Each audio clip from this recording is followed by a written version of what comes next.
ঈদকে ঘিরে অন্যান্য বিনোদন কেন্দ্রের মতোই নারায়ণগঞ্জের জিন্দা পার্কে বাড়ে দর্শনার্থীদের ভিড়। যারা ঈদে দূরে কোথাও যেতে পারেননি তারা পরিবার পরিজন বন্ধুবান্ধব নিয়ে এখানেই আসেন। ঢাকার কাছাকাছি এবং প্রাকৃতিক নিরিবিলি পরিবেশ হওয়ায় অনেকেরই পছন্দের শীর্ষে এই পার্ক। দূরে কোথাও নয়, প্রকৃতির অপার সৌন্দর্যের বুকে সবুজের এই লুকোচুরি রাজধানীর খুব কাছেই।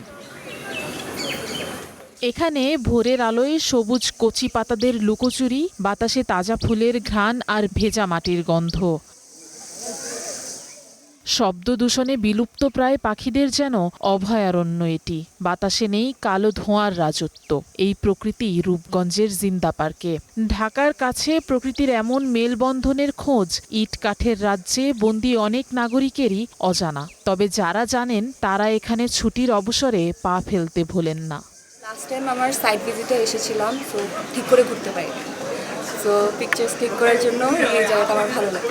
আমি মনে করি যে প্রকৃতির সাথে মিলে যাওয়া যায়। আর ঢাকা সিটিতে এত সুন্দর মনোরম পরিবেশ পাওয়া যায় না, ইটকাঠ পাথর, কিন্তু এটা অনেকটাই নিরিবিলি। যেহেতু আমাদের গ্রামে যাওয়া হয় না, গ্রামে যায়নি, সে তো এই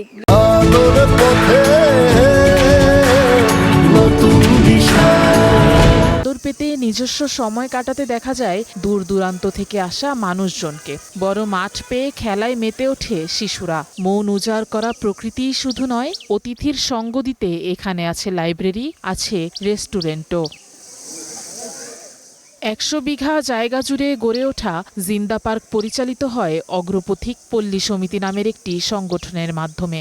এখানে ছোট বড় মিলিয়ে লেক আছে মোট ৫টি। ১০০ বিঘা জমির উপরে প্রায় ২৫,০০০-এরও অধিক ২৫০ প্রজাতির বনজ ফলজ এবং ঔষধি গাছপালা বিদ্যমান এবং ছোট বড় মিলিয়ে ৫টা লেক আছে। এখন আমাদের বাস্তবায়নের দিন আছে হলো অডিটোরিয়াম, যেটা হলে আরেকটু মানে আমাদের সহ যারা কর্পোরেট কোনো প্রোগ্রাম হলে সেটা কাজে লাগানো যাবে। ঢাকার অদূরে অবস্থিত নারায়ণগঞ্জের এই জিন্দা পার্কে আসলে শোনা যায় পাতার মর্মর শব্দ, ঝিঝি পোকার ডাক আর পাখিদের কিচিরমিচির।